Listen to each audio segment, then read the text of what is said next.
Department of Employment Security. I know everybody get a little bit apprehensive about going on the Department of Employment Security's Illinois job list. However, I work directly with the people putting in the jobs. There are jobs in there.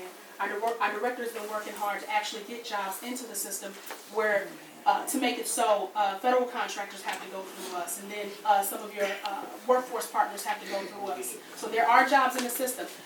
One thing I want to tell you, and the reason why I brought that up, is because there are so many jobs in the system that go unmatched because people are not putting in complete resumes. I can't hammer that in enough. There are jobs from people who only need a high school diploma to people with PhD, to jobs requiring people with PhDs. Regardless of what your skill level is, regardless of what type of job you're looking for, if you're going to the Illinois job link to look for a job, please, please, please put a complete profile in there, because that's the only way you're going to be matched. So, that's my spiel. Okay, so I'm going to ask Chris Watts to come up, and I know Chris Watts, he always has plethora of information to provide to people, as well as jobs and all that good stuff. So just so you all know, we're going to take this show on the road. So if your block club or neighborhood association would like to have someone come out and talk about job training and job readiness, we certainly will do that. So that way we're making sure the information is reaching the audiences that it needs to. I'm sorry, sir, you had a question. I'd like to address a question to the young lady that just finished. Sure, Tony. Yeah, I'm here. Yes, sir. Yes, your comments were well taken. However, these are seniors here.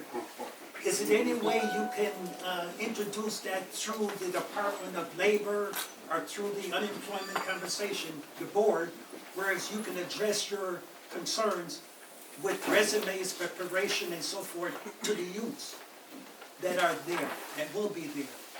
Okay, wait a minute. In other words, go through an agency or to the Department of Labor, get youngsters, maybe whatever, that you can acquire, for them to come to the meeting and discuss the concerns of preparation for employment and all of the preparation for resumes and so forth. I'm happy you asked that. We actually have a program called Hire the Future with the Department of Employment Security, and we actually go out to different workforce partners. And so if there's a workforce partner that needs us to come out, we do workshops very similar to this, and we actually do in-depth workshops as well. We have a program called Career Information Systems that has almost 3,000 different sources of financial aid. So that's scholarships, fellowships, all that good stuff. So we actually do go out to workforce partners. So if you want some more information about that, just let me know. Okay, I can absolutely do very that. good. Yeah. Thank you very much. How you doing, everyone? Thanks for being here today. My name is Christopher Watts. I'm passing around some information. This one right here. Right at the top, it shows you how to access the information daily via Facebook or Twitter. I also included a number of job opportunities, which allows the opportunity to interview on the spot. So you will interview with the hiring manager who makes the hiring decision. You just have to meet the criteria for the job and be selected.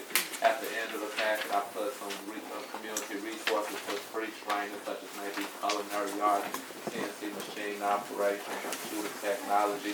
This is free. You will not need a wheel grant or a student loan to be a part of this type of training.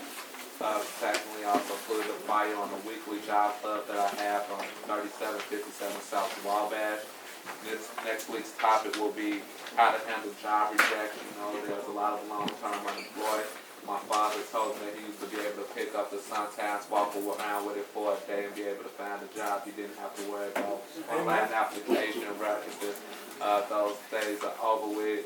It's very competitive out there. I encounter a lot of people who tell me they spend hours a day applying to 50 jobs per day. That's a waste of time.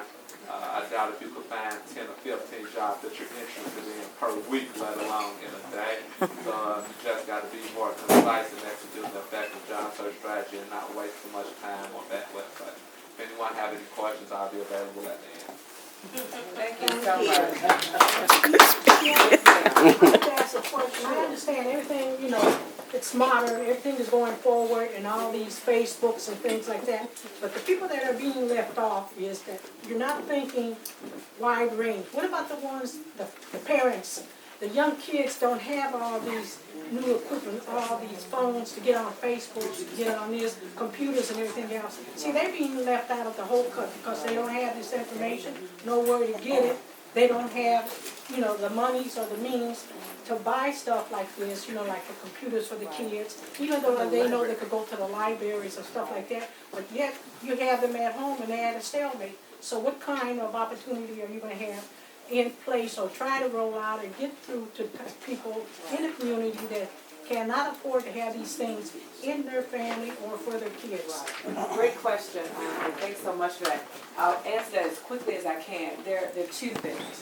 One most immediate and another that's a little long term.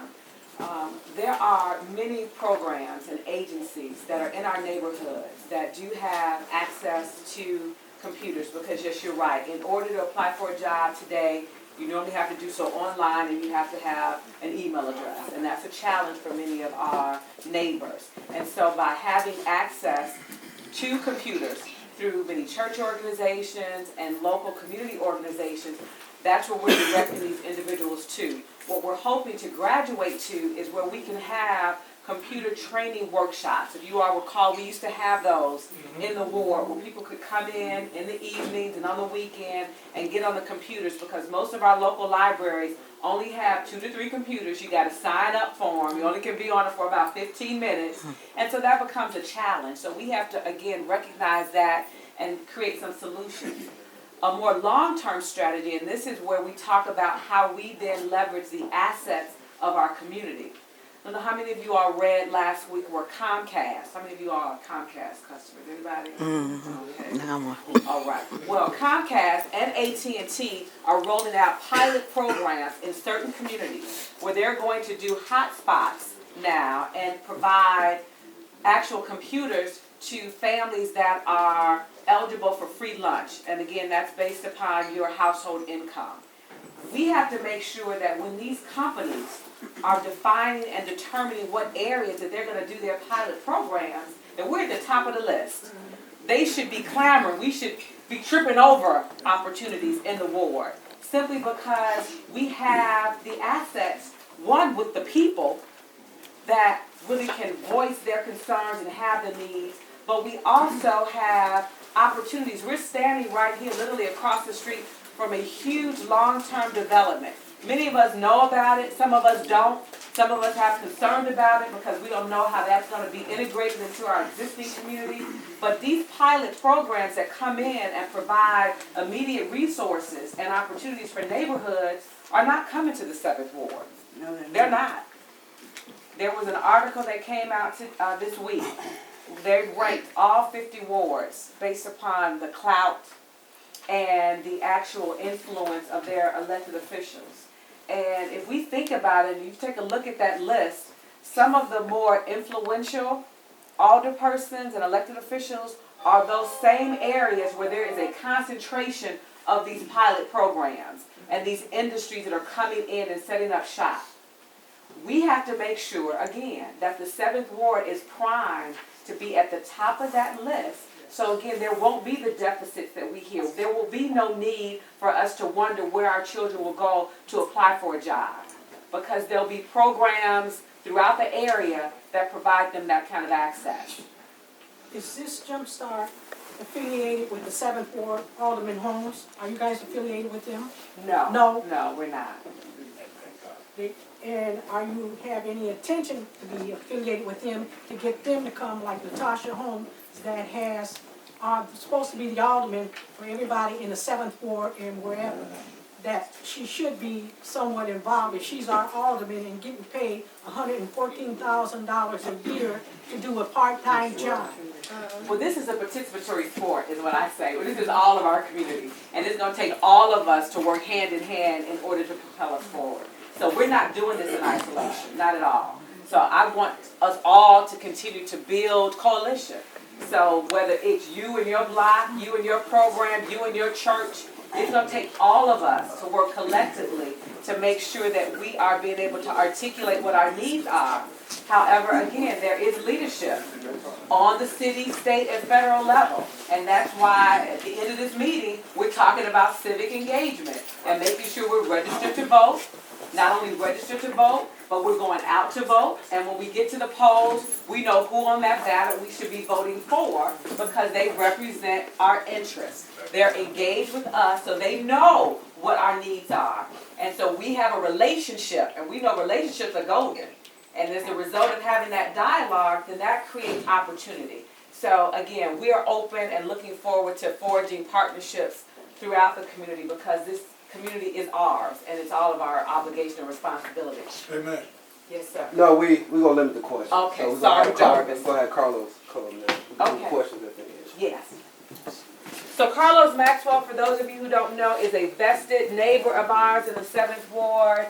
He worked very closely with the Business Advisory Council that was very instrumental in closing 4 of the liquor stores in the 7th Ward. I mean, and that is a huge, monumental feat. Can everyone give him a hand for that And again, having that kind of knowledge and understanding of the process will allow us to, again, rid ourselves of these other problem businesses because they will know that we have a culture in the 7th Ward that is anti-nonsense. And they will know that they cannot set up residency here, but again, we have to make sure that we are working collectively to create that kind of environment. So, Mr. Maxwell? Excuse me, I'm a podium guy.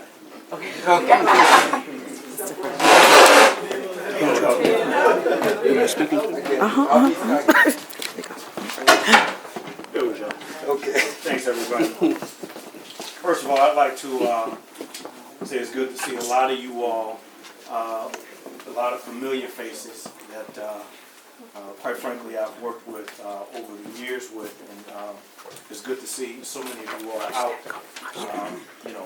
in concern of our community. I'd also like to thank Kiana, Jarvis, and others for putting this opportunity together, for squeezing us into this room so that we're able to focus, on things that are important to us with regards to our community. Also, how many of us, or how's that that resolution, that New Year's resolution thing? How's that working out for many of us? How's that working out? Mine's going good. Yeah. Which speaks to, that's good, which speaks to the excitement we have every year of being able to have a fresh start, in our lives or whatever it is that's important to us. And another very important part of our lives is our community, where we live, where we work, where we play, okay? So I prepared a little bit of a piece because I'm not going to be here and stand before you long, but what I wanted to do is just to kind of correlate the thought process regarding a fresh start and the relationship to community. Take a moment to think of how a fresh start applies to the current conditions within our community with whatever framework or reference you use to reflect, to envision upon, or what frame of reference, in other words, do you use to envision, a fresh start in our community? This vibrant, new, and challenging undertaking, okay, is not as easily identified as we may interpret it ourselves. What I immediately think about is not only what we have endured already or what we haven't accomplished. What I immediately try to think about when I think of a fresh start is where do we go from here? That's the big question. I think that's what everyone in the room right now is concerned about, when we think about the status and the state of our community. Now, Kiana is very, very eloquent, and one thing that she didn't mention with regards to the recent Sun-Times report that ranked the clout, the status of clout and influence as relates to our elected officials in our community. She was very eloquent enough not to say that the 7th Ward came in dead last. Okay? One thing I have come to realize is that in our lifetime, regardless of where you are within your life cycle, everyone should play a role within our society and should become a vitally important part of their community. Just like we identify with church affiliation, okay, because everybody's always asking, well, what church do you go to? And that's great. Just like we identify with what alumni we support, we have to also understand that where we live is just as important to our identity. Whether or not you are a resident owner, a renter, a stakeholder, a businessman, a woman, a senior citizen, a parent, or student, just remember that a fresh start awaits every one of us. Let us become mobilized and embrace the ways we really are by coming to terms with the challenges we are facing in our schools, on our street corners, in our business markets. There is no better time like the present to begin a new era in our community. When I think of a fresh start and how it could be further applied to our community, I also begin to think of a change of culture. Culture does not change because we desire to change it. Culture changes when transformation has taken place. When we must start with defining what is our purpose or focus on what results we expect to get. One more minute, Carlos. Okay. We'll accomplish. Then our community culture, our brand, and our identity will reflect the realities of the people working together every day. As deeply committed community leaders, once we define our purpose and redirect our focus, we can execute critical tasks to a greater degree, even if our goals isn't to change our culture and our community. It will become a result, as it will be the result of a positive transformation we create working together. And I'm going to close with this. I challenge each of us to begin to envision what a fresh start could absolutely mean in our community. I also encourage you to lock your arms with fellow leaders and other unsung heroes in our community to define our purpose, readjust our focus, and putting the burning question of where do we go from here behind us. Thank you for your attention. All right. Everyone get Carlos. I don't know if anyone knows, but Carlos helped to close 4 liquor stores in the 7th Ward. We had one of the highest number of liquor stores in the city of Chicago. We had 17 liquor stores. 17. And we counted about 396 abandoned buildings in the 7th Ward. Over 300. So that's why we're here. We need a fresh start to all of that because it's just not right. We met a gentleman, me and Kiana met a gentleman this week. He's the only person that has a house on his block. Every other building on his block is abandoned. He's the only person on his ship. So we're working to change that. I'm going to talk briefly. I know we want to have our meetings under an hour about civic participation. Well, show of hands, how many people have early voted already? Okay, great. How many people plan to vote on election day? Great. When is election day? March 8th. Say it loud, say it proud. All right now. Okay, another question. Does anybody know what a water reclamation commissioner does? Okay, no one. Does everyone know all the judicial candidates to vote for? No. By show of hands, raise your hand if you don't know the judicial candidates. Okay. See, this is an issue we have. We have everyone here that's triple D's, that's educated voters, But when they get down to the down ballot judicial candidates, they like, I don't know who this person is. If the name sounds black, I'm gonna vote for him. That's really, hey, let's keep it real. So what we're gonna produce, we're gonna pass out next week on Saturday, starting at 11 a.m. here. Again, next week on Saturday, starting at 11 a.m., we're gonna pass out sample ballots. The sample ballots will have all the relevant information on starting from governor all the way to judicial candidates to water reclamation candidates, where you can go in a polling location and feel confident that you know the individual to vote for. Judicial candidates are extremely important. That's the difference between somebody going to jail and not going to jail. So it's very important that we elect the best judicial candidates possible, including Cook County. Voter registration is highly important. How many people knew about the new voter registration law for young people? So if you're, see, most people don't know. So if you're 17 and if you're 18 by election day, you can register to vote. So that changed up the whole game, and thousands of young people. And you can vote in the primary. Thank you. Yeah, exactly as she said, you can vote in the primary. So civic participation is very simple. Educating your community about what's important to you. That could be public safety, it could be community cleanup, it could be about lifting up the minimum wage, which is a big Democratic Republican issue right now on the federal level, down to the local level, because all politics start locally.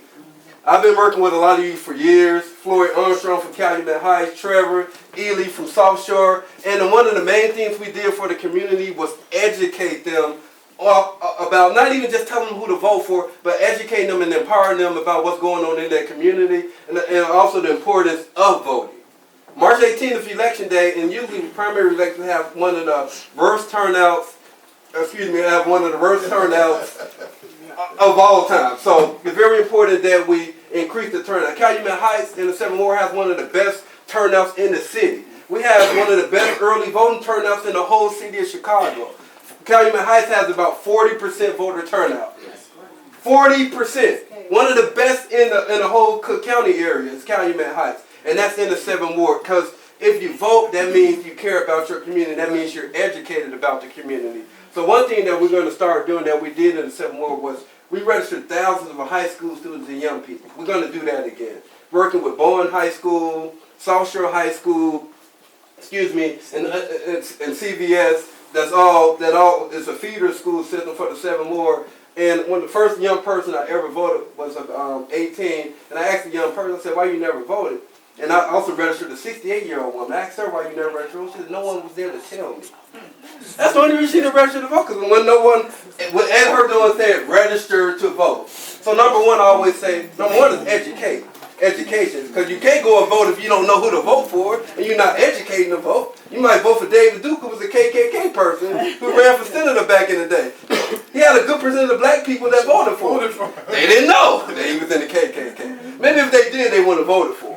So it's very important that number one, we educate ourselves about the voting process, and number two, that we actually vote, and number two, that we empower our community members to get out and vote. And they see everyone in here is a leader in your community. If you bring one person to you, you become a leader. You form a coalition. So it's very important that we educate ourselves to vote. And early voting is very important. Number one, it's easy to early vote. You've been in there 5 to 10 minutes, and you can early vote in any early voting location in the city of Chicago. Most people don't know that. They only think they can vote at Jeffrey Miller Library. No, you can vote on 61st and Jackson Park. You can vote at 69 West Washington. If you're up north from Wadra Park, you can vote there too.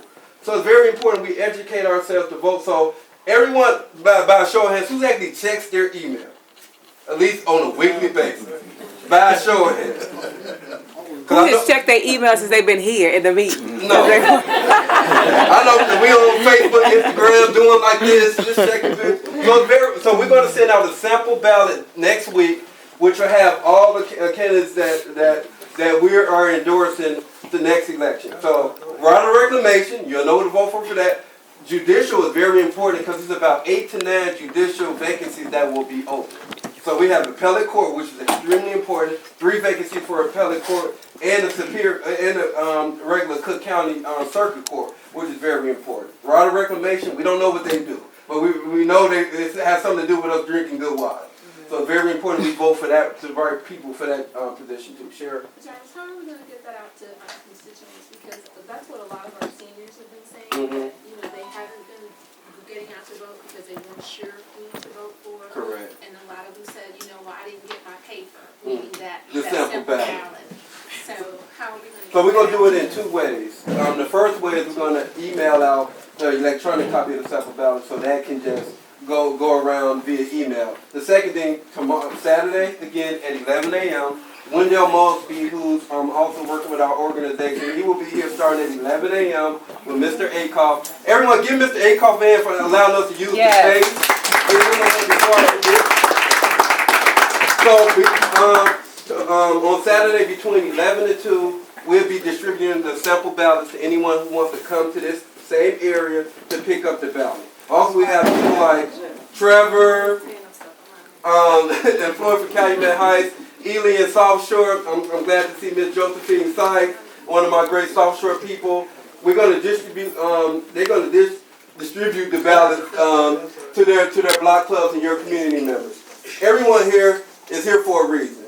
Number one, we want to educate you about jobs, because most people don't know how to get a job and how to land a job. So we have professionals about that, and we're going to continue that narrative about helping you find jobs. Summer youth programs. Most parents don't have the time to look up every summer youth program possible, so we put everything in one simple guide that you can use to help these youth find jobs this summer now, and to help them find interns this summer now. And the next thing is educating you about the importance of voting on election day. We'll pass out the sample ballots next week on Saturday, and Sarah, we'll also send out an electronic copy of the sample ballot that you can send out to your friends, relatives, anyone. And even if they don't live in the 7th Ward, we still have people. Most of the judicial candidates are running Cook County-wide anyway. So please educate as many people as possible about the right candidates to vote for, including the judicial candidates.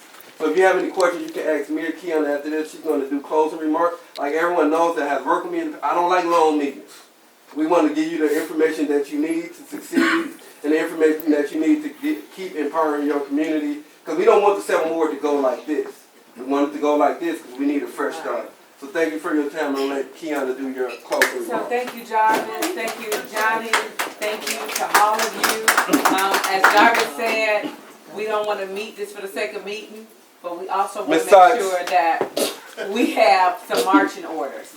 Because there's nothing worse than getting together. We want you to leave, cross this threshold, more informed than you were when you came in. So we got a few homework assignments, okay? One, as Jarvis just said, we're going to get to the polls. We're going to early vote, or we're going to make sure that we get our neighbors to the polls on the 18th and make informed decisions. We're going to, most immediately, we're going to make sure that we are working to establish or be involved in our block clubs, on our blocks. For those people who raise their hands saying that they have one, then make sure you're going to your meetings. If you used to have one, then we're going to take the used to off that, and we're going to have one because you're going to work to get that going. We have Edward Stanford here from CAPS that has a wealth of information about how to establish a block club and a toolkit that makes it very turnkey, very simple. Go to your CAPS meetings. It is so important. The meeting that we attended earlier, they unveiled a new initiative that's rolling out for the 7th Ward. But those programs don't work on their own. They work because we make them work. And so we have to make sure that we attend those CAPS meetings so that, again, as the weather's breaking and you want to know your beat officer should know you. So you point out to them that troubled house or that troubled business. That, again, comes through dialogue, but we've got to build those relationships. So going to CAPS meetings. I hope that everybody signed in because we want to continue to have these conversations. I don't want to call them meetings, they're conversations. Yeah, who did not